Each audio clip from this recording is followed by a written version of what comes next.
Aposto 20.000 que você não conserta essa colheitadeira. A voz de Valdir cortou o talhão de soja. 8 homens olhando. Chuva chegando, a safra em risco. Mara tinha vindo só levar marmita de avental e disse que sabia o que era, que conseguia consertar. Valdir riu, chamou os peões. Repetiu o que ela disse, imitando o tom. Eles riram. Mara não recuou. Olhou direto para ele. Me dá por escrito. Valdir podia ter ignorado. Podia ter ido embora. Mas tinha plateia. E homem como ele não recua na frente dos outros. Arrancou uma folha do bloco, escreveu 20.000, assinou e entregou sorrindo. Achou que estava humilhando uma funcionária do rancho, mas o que aconteceu depois custou muito mais do que 20.000. Quinta-feira, 11 da manhã. O sol ainda batia forte quando a S-780 travou no meio do maior talhão da fazenda Canastra. Não foi um barulho dramático. Não foi uma explosão. A colheitadeira simplesmente parou. E naquele silêncio repentino, onde antes havia o ronco constante dos 300 cavalos cortando a soja madura, qualquer homem que entendesse de lavoura sentia o estômago apertar. O operador tentou religar. 1 vez, 2, 3. O painel acendeu, piscou e voltou ao silêncio. Lá fora, fileiras e fileiras de soja esperavam. O céu, que de manhã estava limpo, já começava a fechar num cinza pesado no horizonte. A previsão era clara. Chuva à tarde. E com a janela de colheita se fechando em menos de 2 dias, cada hora parada significava risco real de perda. O tipo de perda que não se recupera na próxima semana. Valdir Canastra chegou de caminhonete levantando poeira, celular na mão, rosto já fechado antes mesmo de descer do veículo. Era um homem acostumado a resolver problemas gritando com alguém, e quando não havia ninguém para gritar, ele gritava mais alto ainda. "Quanto tempo essa máquina está parada?" perguntou para o operador, sem cumprimento. "Uns 20 minutos, seu Valdir." Valdir bufou, discou um número. Ficou 2 minutos ouvindo a secretária da assistência técnica autorizada a explicar que a agenda estava cheia até segunda-feira. O deslocamento emergencial custaria 3 vezes o valor normal. Ele desligou sem responder e guardou o celular no bolso com força. "Chama o Neto." O capataz Neto apareceu em menos de 10 minutos, trazendo consigo um mecânico de trator que atendia à cidade. Homem de meia-idade, chegou num Uno branco, cumprimentou todo mundo com um aceno de cabeça e foi direto à máquina. Ficou 20 minutos andando em volta da colheitadeira. Bateu aqui, olhou ali, não abriu um painel sequer. Valdir observava com os braços cruzados e os peões que tinham parado o serviço para ver o que acontecia observavam de longe. Era o tipo de situação que gera plateia no campo, todo mundo quieto, esperando alguém dar uma resposta. Foi nesse momento que Mara apareceu. Ela não tinha vindo para isso. Tinha saído do rancho com uma sacola de marmitas para o operador e para o ajudante que trabalhavam naquele talhão desde cedo. Chegou a pé, pelo caminho de terra, sem pressa, sem saber o que encontraria. Quando viu a máquina parada e o grupo reunido, ficou à margem, como sempre fazia. Mara tinha uns 30 e poucos anos, cabelos presos, avental de trabalho. Ninguém na fazenda sabia muito sobre ela além disso. Era quieta, fazia o serviço, não se metia. Tinha chegado 3 anos antes, pedindo qualquer coisa que tivesse vaga. E Neto a colocara no rancho porque precisava de alguém de confiança para cuidar da alimentação dos trabalhadores. Ela olhou para a colheitadeira por alguns segundos. Depois olhou para o painel que o operador tinha deixado aberto na cabine. E disse, baixinho, sem se dirigir a ninguém em especial: "É o módulo de controle do sistema de trilha. O código de falha vai estar no terminal Green Star. Provavelmente erro F01923. Ninguém respondeu de imediato. O mecânico do Uno branco parou de andar em volta da máquina. Valdir virou o rosto na direção dela com uma expressão que misturava surpresa e irritação. A expressão de quem foi interrompido por alguém que na cabeça dele não tinha direito de interromper. "O quê?" ele disse. Mara repetiu, com a mesma calma, o mesmo tom. O riso de Valdir começou pequeno, um som no nariz, quase um bufar, mas foi crescendo. Ele chamou Neto, apontou para ela, repetiu o que ela tinha dito imitando o tom. E os peões riram porque era o que o patrão esperava deles. Era aquele tipo de riso que não tem graça nenhuma, que serve só para diminuir alguém na frente de todo mundo. Mara ficou parada, segurando a sacola de marmitas, olhando para um ponto à frente. Não recuou. Não abaixou a cabeça. "Eu sei o que é", ela disse pela segunda vez. E foi aí que o clima mudou. Não foi o que ela disse, foi o jeito, sem raiva, sem nervosismo, sem precisar provar nada, só a firmeza de quem sabe que está certo e não precisa de permissão para isso. Valdir sentiu alguma coisa que ainda não reconhecia como ameaça e reagiu da única forma que conhecia quando sentia o controle escorrendo. Transformou em espetáculo, com 8 testemunhas ao redor. Os peões, o capataz, o operador, o mecânico do Uno branco. Ele falou: "Aposto R$20.000 que você não conserta essa colheitadeira. Não como aposta séria, como humilhação pública com plateia garantida." O silêncio que se seguiu durou talvez 3 segundos. Mara olhou diretamente para ele pela primeira vez desde que o conhecia. "Me dá por escrito." Valdir não esperava isso. Ninguém esperava.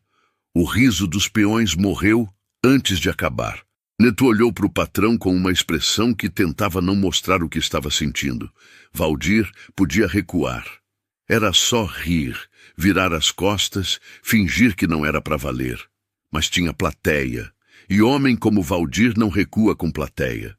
Ele pegou o bloco de anotações do bolso do capataz, arrancou uma folha, escreveu o valor, assinou com o nome completo, entregou para ela com uma teatralidade que tentava recuperar o controle da cena.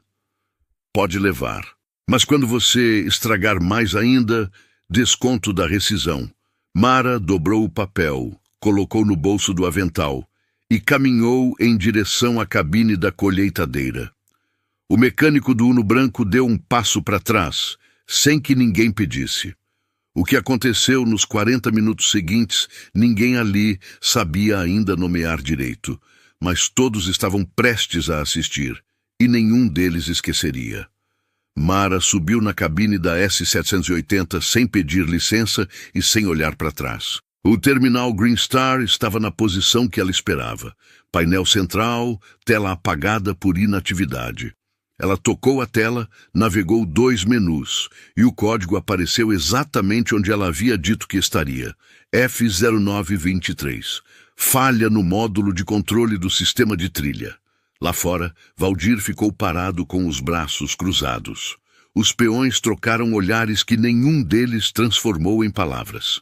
O mecânico do Uno branco encostou no paralama da caminhonete do patrão e ficou quieto. O silêncio de quem prefere não ser lembrado naquele momento. "Que ferramenta ela vai pedir?" Um dos peões murmurou para o outro. Não demorou. Mara desceu da cabine com uma lista mental que virou pedidos precisos: chave de fenda isolada número 3, alicate de pressão pequeno, multímetro se tivesse e acesso ao painel elétrico lateral direito.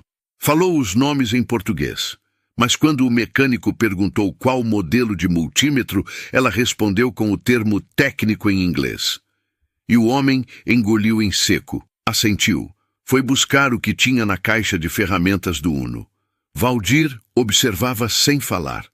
Era um homem que enchia o silêncio com barulho quando tinha controle da situação.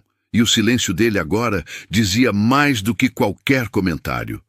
Mara abriu o painel lateral com movimentos que não eram de quem estava tentando. Eram de quem já tinha feito aquilo antes. Muitas vezes, as mãos iam direto ao ponto, sem hesitação, sem aquela busca visual que denuncia quem está improvisando. Ela identificou o módulo com 2 minutos de inspeção, verificou as conexões, testou a continuidade com o multímetro que o mecânico trouxe e confirmou o que suspeitava. O módulo tinha queimado por sobretensão num pico que provavelmente veio de uma partida forçada dias antes. Ah, tem módulo reserva no estoque da fazenda? Ela perguntou para Neto sem elevar a voz. Neto olhou para o patrão. Valdir não respondeu de imediato. Aquela pausa pequena, de homem que não quer facilitar, mas que também não quer ser o responsável por mais prejuízo. Tem, Neto disse. No galpão 2. Preciso dele. Neto foi buscar, e enquanto ele ia, Mara continuou trabalhando, limpando os terminais, verificando a fiação adjacente, fazendo o tipo de checagem que vai além do problema imediato e garante que o problema não volta. Um dos peões mais velhos, o seu Augusto, que trabalhava em fazenda desde antes de Valdir ter herdado a terra do pai, ficou mais perto que os outros. Não falou nada. Só olhava com aquela atenção de quem está aprendendo alguma coisa. O módulo chegou. Mara encaixou, reconectou, fechou o painel com os parafusos na ordem certa. Subiu de volta na cabine, zerou o código de falha no terminal, esperou o sistema fazer o ciclo de inicialização. A tela ficou verde. Ela girou a chave. A S780 acordou com aquele ronco grave e constante que só máquina grande faz. O som que enche o peito de quem vive de lavoura. Se você não esperava isso, já deixa o like, porque isso foi só o começo. 300 cavalos respondendo de uma vez, o motor estabilizando no ponto de trabalho, a cabine vibrando no ritmo certo. Ninguém falou nada por alguns segundos. O seu Augusto tirou o chapéu. Mara desceu da cabine, enxugou as mãos no avental e ficou em pé no lado da máquina sem fazer discurso nenhum. Não havia o que comemorar em voz alta. A máquina estava funcionando, o trabalho estava feito, e o céu ainda fechava lá no horizonte. O talhão ainda precisava ser colhido. Valdir ficou quieto por um tempo que deixou todo mundo desconfortável. Era o silêncio de um homem que está processando uma derrota e já calculando a saída. Quando ele se mexeu, foi devagar. Quando falou, foi com o sorriso errado. Aquele sorriso de quem perdeu o jogo, mas ainda segura as fichas. Aposta de boca não vale nada, ele disse quase casual, como quem comenta o tempo. Mara colocou a mão no bolso do avental. Tirou o papel dobrado. Abriu na frente dele. Assinado. Com o nome completo de Valdir. E embaixo, como testemunha, a assinatura de Neto, que tinha segurado o bloco enquanto o patrão escrevia, e cujo nome estava ali sem que ninguém tivesse combinado isso. Neto olhou para o papel. Depois olhou para o chão. Valdir pegou o documento, leu, devolveu sem pressa. O sorriso não saiu do rosto, mas os olhos mudaram. Havia alguma coisa ali que não era mais desprezo. Era cálculo. A gente conversa, ele disse e virou as costas. Foi embora de caminhonete sem dar mais instruções, sem falar com ninguém. Os peões ficaram olhando a poeira que o veículo levantou na estrada de terra. O mecânico do Uno branco começou a guardar as ferramentas em silêncio, devagar, como quem precisa de tempo para organizar os próprios pensamentos. O seu Augusto colocou o chapéu de volta, olhou para Mara e disse apenas: "Bom serviço." Mara assentiu, pegou a sacola de marmitas que tinha deixado no chão perto da máquina e começou a caminhar de volta para o rancho. A colheitadeira roncava atrás dela, cortando a soja madura, recuperando o tempo perdido. O papel ainda estava no bolso do avental.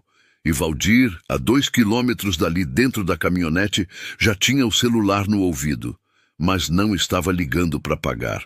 Estava ligando para pensar em como não pagar. O problema é que ele ainda acreditava que o único problema era a aposta.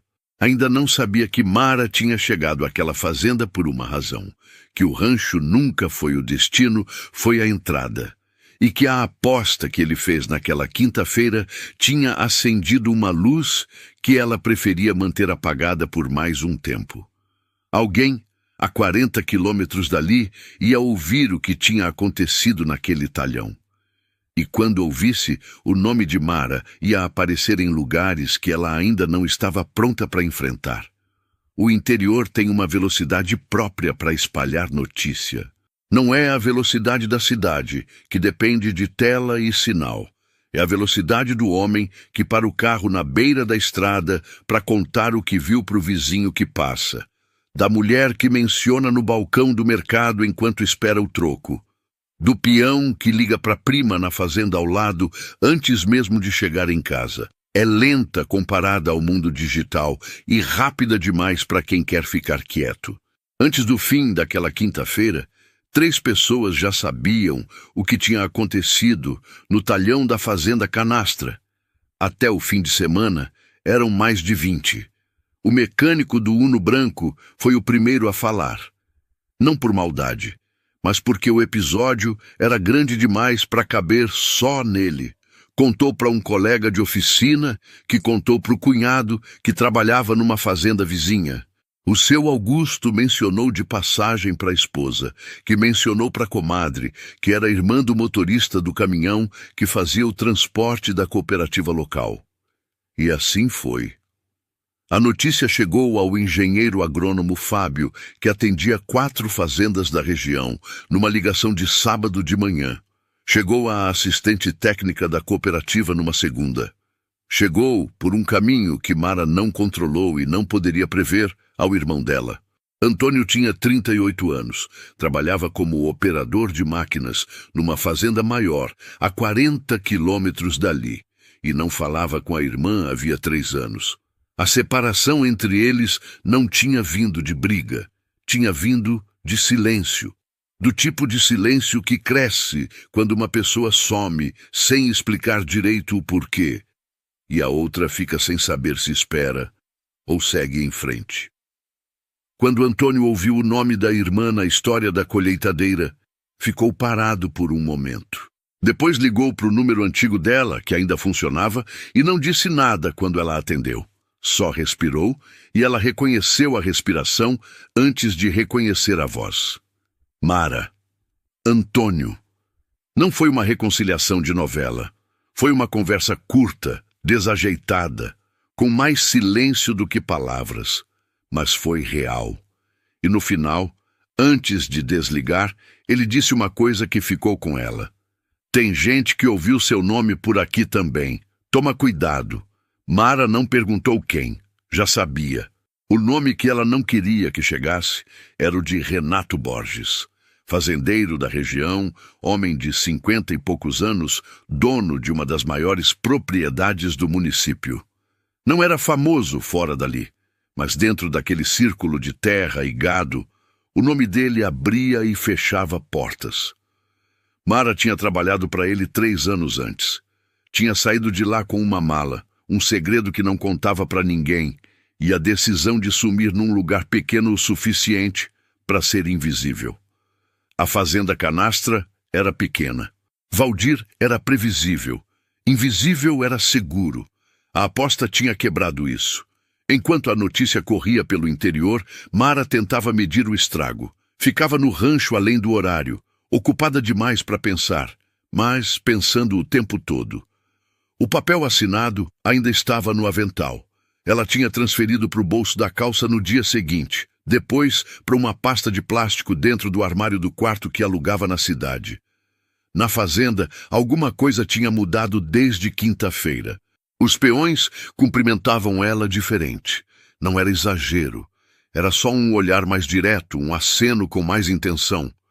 O seu Augusto passou a guardar um lugar para ela na mesa do almoço, coisa que nunca tinha feito antes. Pequenos gestos que somados diziam: a gente viu. A gente sabe quem você é. Neto era o mais difícil de ler. Ele tinha sido testemunha da aposta. Tinha o nome assinado no papel. E desde então andava com uma expressão que Mara não conseguia classificar. Não era culpa. Não era lealdade ao patrão. Era o rosto de um homem que passou anos num lugar e, de repente, vê esse lugar diferente e não sabe bem o que fazer com isso. Na quarta-feira seguinte, Neto parou perto do rancho no fim da tarde, com a desculpa de verificar o estoque de mantimentos. Ficou mais tempo do que o necessário. Na saída, sem olhar diretamente para ela, disse: "Seu Valdir está esperando você errar alguma coisa." Mara continuou organizando as prateleiras. "Que tipo de coisa?" "Qualquer coisa. Ele quer ter motivo." Ela assentiu sem responder mais nada, e Neto foi embora. Era o máximo que ele podia fazer sem cruzar uma linha que ainda não estava pronto para cruzar. O que Neto não sabia, o que ninguém na fazenda sabia ainda, era que Valdir já tinha dado o passo seguinte antes mesmo de precisar de motivo. Tinha ligado para um despachante que usava em situações que não queria deixar rastro, pedido uma verificação no histórico de emprego dela. Queria saber de onde ela tinha vindo. Queria munição. O problema é que quando você começa a cavar o passado de alguém, às vezes o que você encontra não é o que esperava. E às vezes o que você encontra muda completamente o tamanho do problema que você tem nas mãos. Valdir ia descobrir de onde Mara tinha vindo. O que ele não calculava era o que ela carregava consigo, e o que ela sabia sobre ele que ele ainda não tinha percebido que ela sabia. Valdir Canastra não era homem de deixar conta aberta. Não no sentido financeiro. Esse ele deixava aberto com prazer quando era ele quem devia, mas no sentido de controle, de ter a última palavra, de garantir que ninguém dentro da sua fazenda fosse maior do que ele precisava que fosse. E Mara tinha se tornado grande demais. Não foi num dia só, foi acumulando. Cada olhar diferente dos peões, cada vez que o seu Augusto guardava lugar para ela na mesa, cada vez que alguém mencionava o episódio da colheitadeira com um tom que não era de chacota. A fazenda tinha uma ordem. Valdir sabia o lugar de cada um, e o lugar de Mara era o rancho, não o centro de nenhuma história. Na semana seguinte à aposta, ele tentou o caminho mais simples, transformar o episódio em vantagem própria. Chamou Neto numa manhã e disse que queria Mara fazendo rondas no maquinário. Verificação semanal nas máquinas, relatório simples de condição, nada formal, sem aumento, sem mudança de função no registro. Só uma tarefa a mais que ele chamava de colaboração. Neto levou o recado. Mara ouviu, ficou em silêncio por uns 3 segundos e perguntou: "Vai ter ajuste no salário?"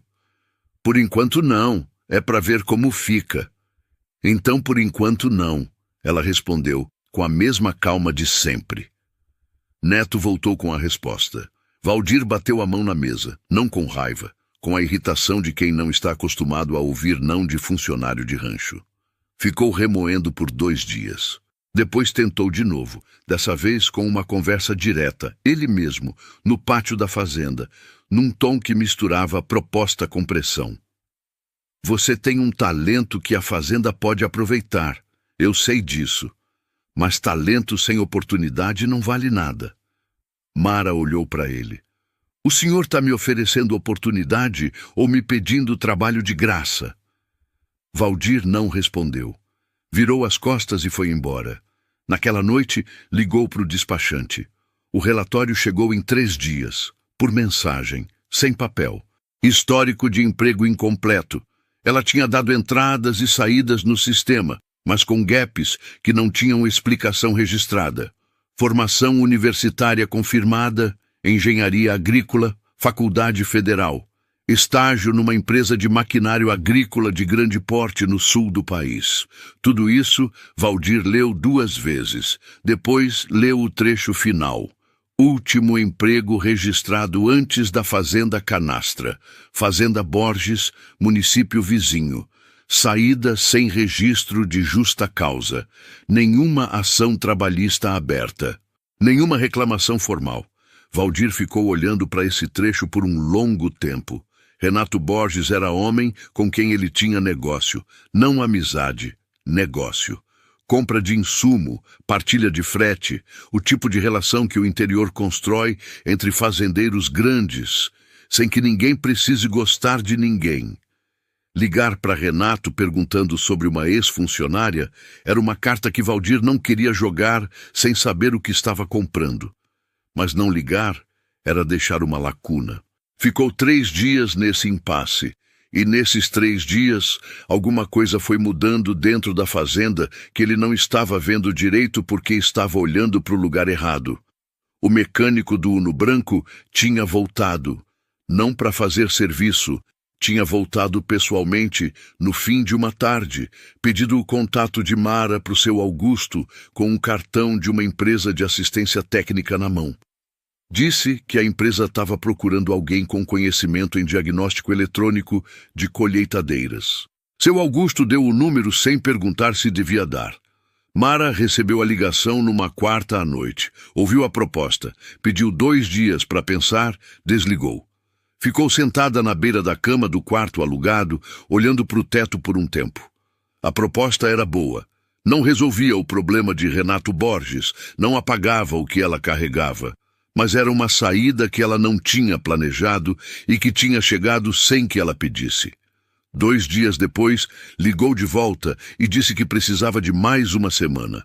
O que ela precisava era entender o tamanho do que estava se movendo antes de dar o próximo passo. Na fazenda, Valdir finalmente ligou para Renato.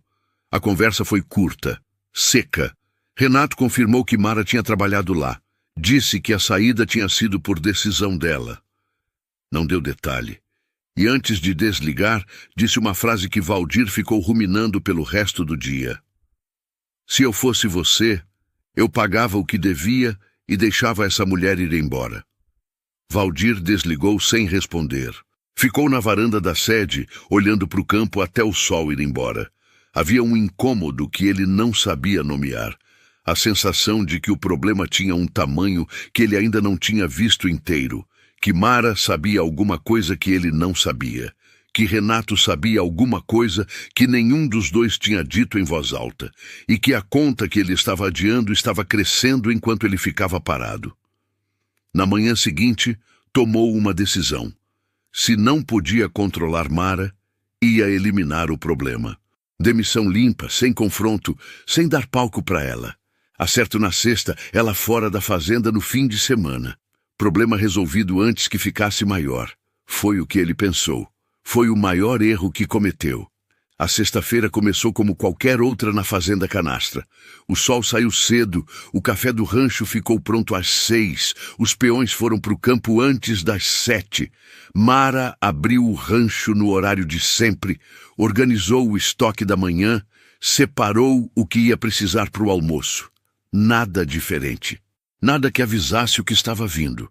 Neto apareceu às 9h30. Não era o horário dele no rancho. Mara percebeu isso antes mesmo de ele abrir a boca. O jeito que ele entrou, devagar, sem o propósito direto de sempre, com um envelope na mão que ele segurava, como se pesasse mais do que devia. Seu Valdir mandou isso. Ele disse, colocando o envelope em cima do balcão, sem olhar para ela. Mara enxugou as mãos no pano de prato. Pegou o envelope, abriu. Era o comunicado de demissão.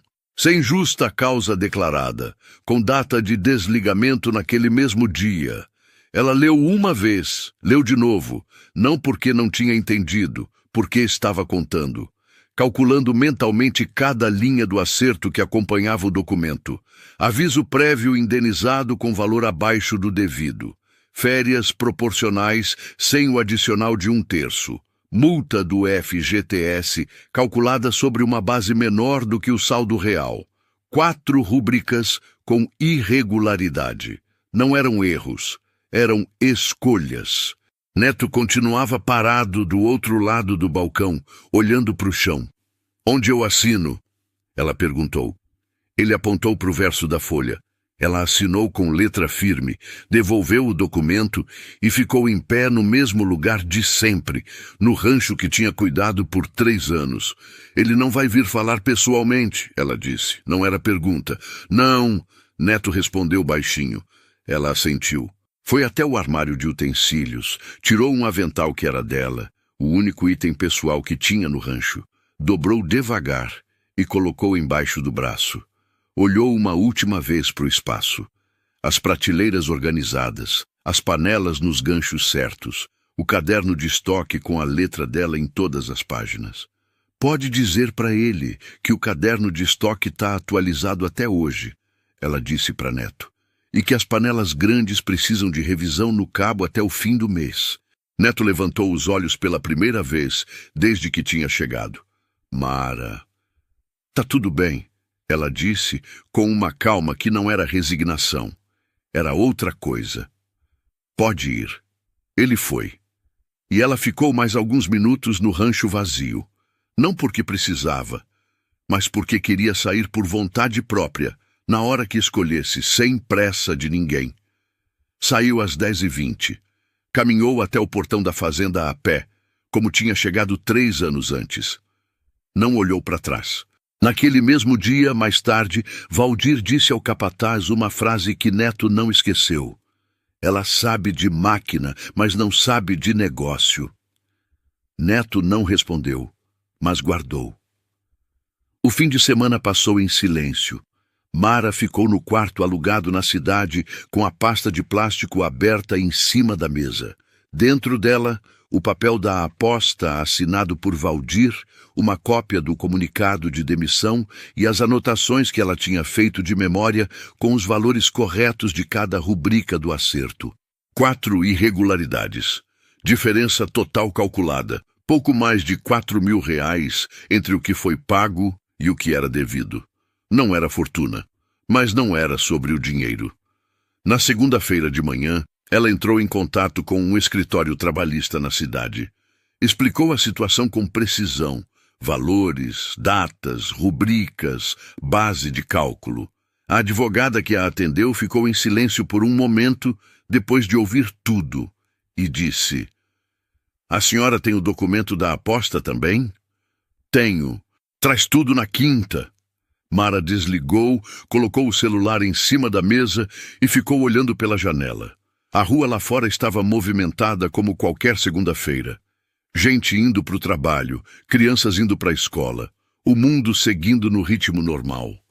Nada sabia o que estava prestes a começar. Na terça, o engenheiro agrônomo Fábio ligou. Tinha ouvido falar que ela tinha saído da fazenda e queria conversar sobre uma proposta de consultoria técnica, visitas periódicas a propriedades da região, diagnóstico de maquinário, relatório de manutenção preventiva. O valor que ele mencionou era o dobro do que ela recebia no rancho. Ela pediu os detalhes por escrito e disse que daria a resposta até o fim da semana. Na quarta, um número desconhecido. Escritório regional de uma fabricante de equipamentos agrícolas. A mesma marca da S780 que ela tinha consertado. Tinham ouvido falar do episódio pela rede de assistência técnica da região e queriam conversar sobre uma posição técnica em aberto. A conversa durou 20 minutos. Mara anotou tudo num caderno novo que tinha comprado no fim de semana. Cada porta que Valdir tinha tentado fechar estava abrindo por conta própria. E enquanto essas portas abriam, uma outra coisa estava se movendo. Silenciosa, em outro lugar, por um caminho que Mara não tinha controlado e que Valdir não estava monitorando porque não sabia que existia.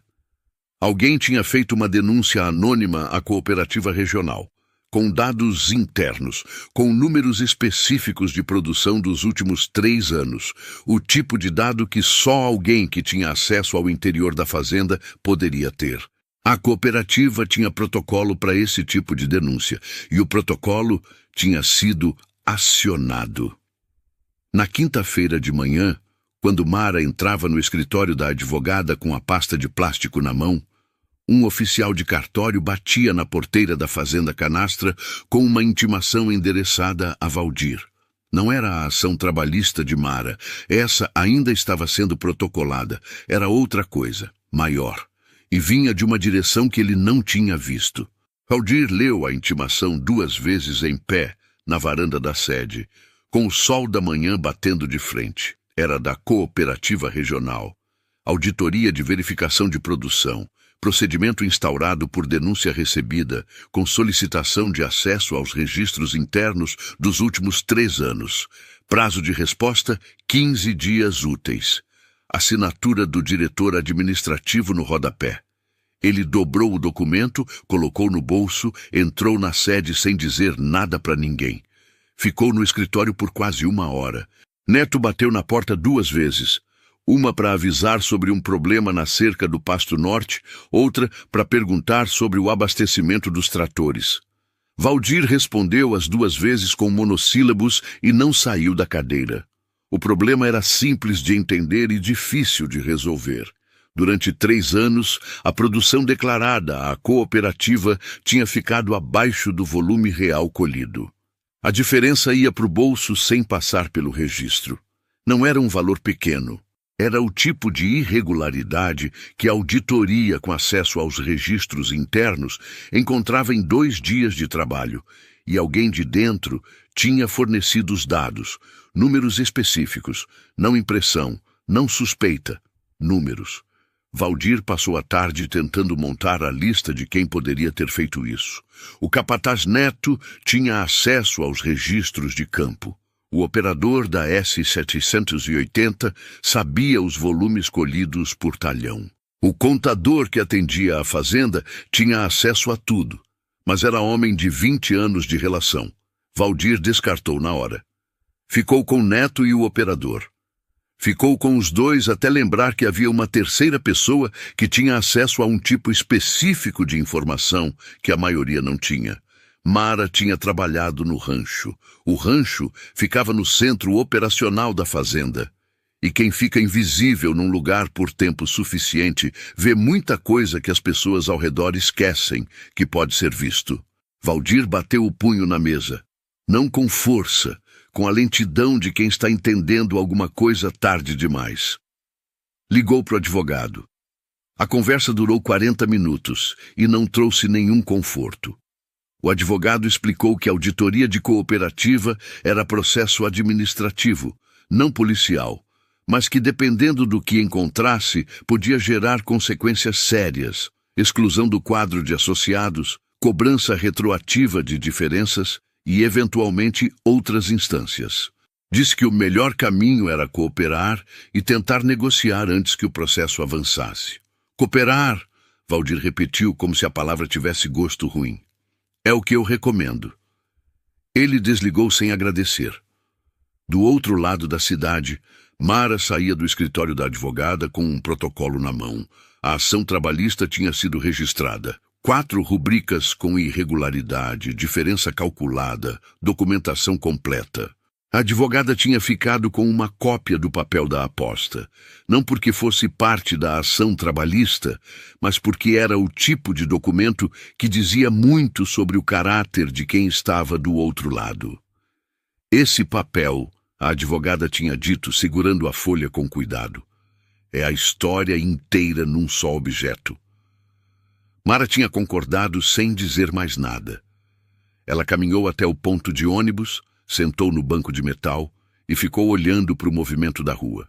Havia uma leveza que ela não esperava sentir, não euforia, não vitória declarada, mas a sensação de quem finalmente parou de segurar alguma coisa pesada que estava carregando há tempo demais.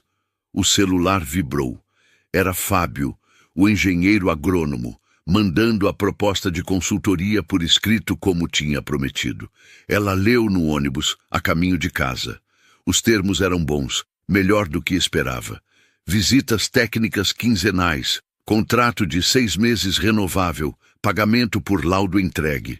Respondeu confirmando interesse e pedindo uma reunião na semana seguinte. Na manhã seguinte, retornou a ligação da fabricante de equipamentos. A conversa foi mais longa dessa vez.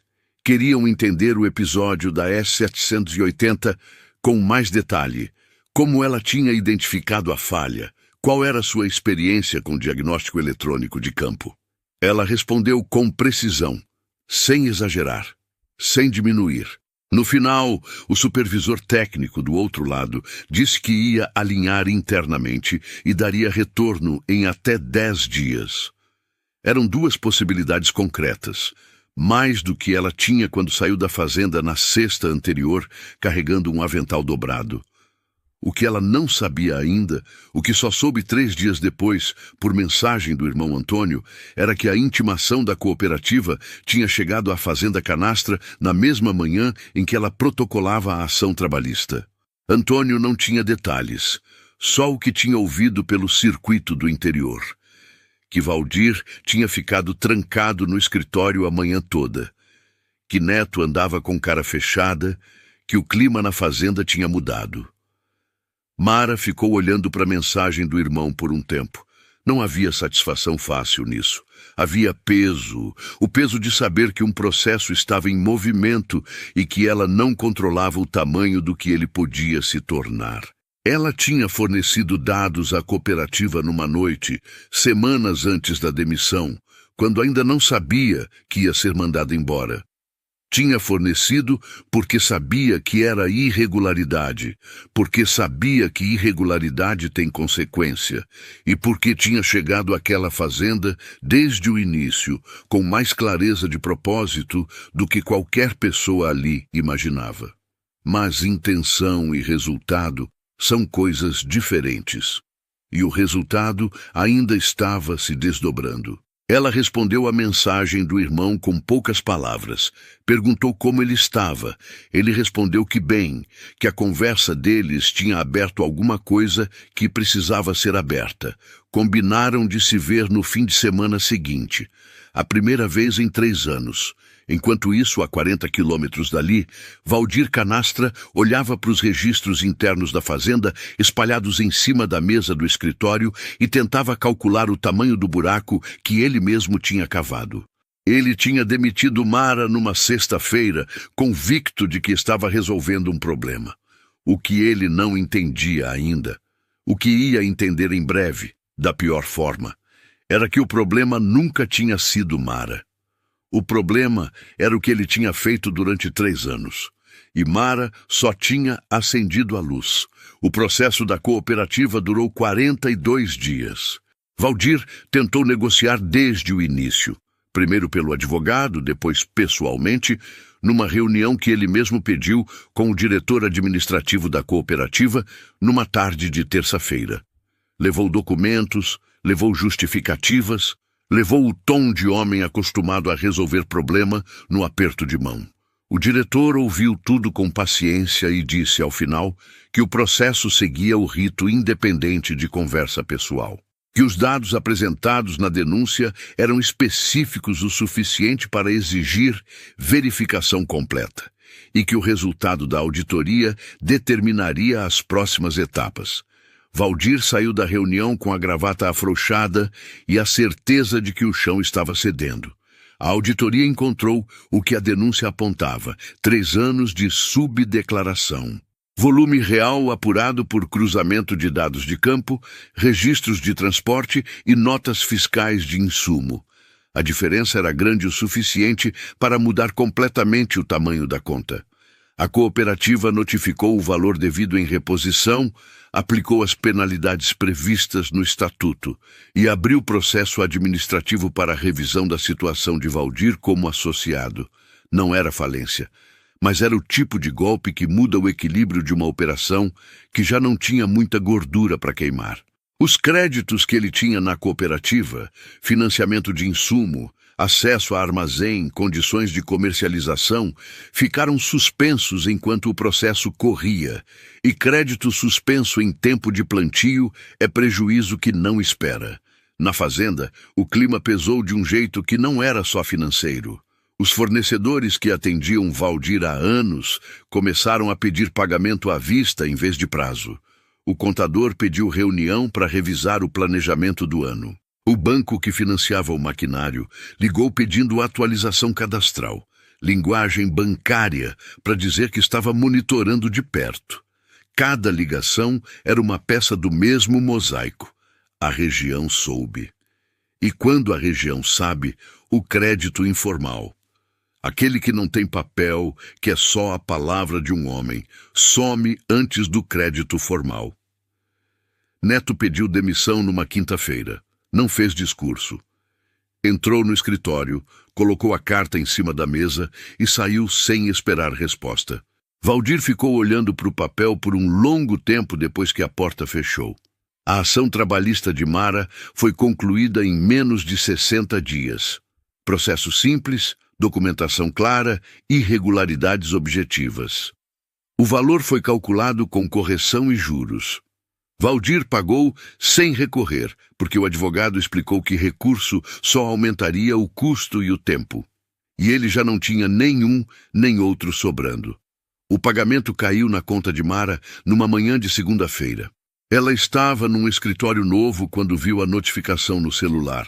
Não o quarto alugado, não o rancho, mas uma sala pequena numa cidade vizinha, numa empresa de consultoria técnica agrícola que tinha começado a funcionar há 3 semanas. O nome na placa da porta era dela. A sociedade era com Fábio, o engenheiro agrônomo que tinha ligado na semana da demissão. A posição na fabricante de equipamentos tinha ficado para uma segunda fase. Ela preferiu construir algo próprio primeiro. A consultoria tinha 4 clientes na primeira semana, 8 na segunda. Na terceira, precisou contratar uma assistente. Não era sobre velocidade. Era sobre o que acontece quando uma pessoa para de esconder o que sabe. Naquela mesma manhã, antes do primeiro cliente do dia chegar, Mara abriu a gaveta da mesa e tirou uma pasta fina. Dentro dela, dobrado em 4, estava o papel da aposta. O mesmo que ela tinha guardado no bolso do avental naquela quinta-feira no talhão. 20 mil reais, assinado, com o nome de Neto como testemunha. Ela olhou para o papel por um momento. Depois, dobrou de volta, colocou na pasta e guardou a gaveta. Não era troféu. Era lembrança. Do dia em que um homem tentou transformar o que ela sabia em motivo de riso, e ela simplesmente pediu por escrito. A irmã de Neto ligou naquela semana perguntando se a consultoria estava contratando. Mara disse que ia verificar e retornava. Retornou 2 dias depois com uma proposta de trabalho administrativo, part-time para começar. Neto soube por intermédio da irmã. Não entrou em contato, mas Mara imaginou que ele soube. O seu Augusto apareceu pessoalmente numa tarde, de chapéu na mão, dizendo que a fazenda onde trabalhava agora tinha mudado depois que Neto saiu e o clima ficou pesado demais. Precisava de uma avaliação no maquinário. Mara marcou a visita para a semana seguinte e cobrou o valor de tabela, sem desconto e sem favor. Seu Augusto pagou sem pechinchar e na saída disse: "Bom serviço, como sempre." Mara sorriu, um sorriso pequeno, real, do tipo que não precisa de plateia. Valdir Canastra ainda tinha a fazenda, menor, mais apertada, com menos crédito e mais conta. O campo continuava sendo colhido todo ano. Soja, milho, o ciclo que não para, mas a operação que ele tinha construído, em cima de atalhos e arrogância, estava sendo refeita a custo alto, peça por peça. Ele não falou mais o nome de Mara em voz alta depois que o processo da cooperativa fechou. Não por respeito, por um incômodo que não sabia resolver em palavras. O tipo de incômodo que fica quando um homem percebe que subestimou alguém e pagou o preço, mas ainda não entendeu direito o que deveria ter aprendido com isso. Mas o interior lembrava. A história da colheitadeira, da aposta, do papel assinado. Essa história circulava ainda, nas rodas de conversa, nos balcões, nas estradas de terra.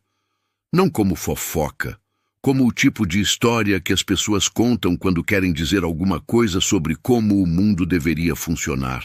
E no centro dessa história, sempre, estava uma mulher que chegou num lugar com uma sacola de marmitas, ficou invisível pelo tempo que precisou, e quando um homem apostou 20 mil reais que ela não sabia o que sabia, pediu por escrito. O fazendeiro achou que estava humilhando uma funcionária do rancho. Na verdade, estava destruindo a própria fazenda, e ela viu isso vir antes de qualquer um.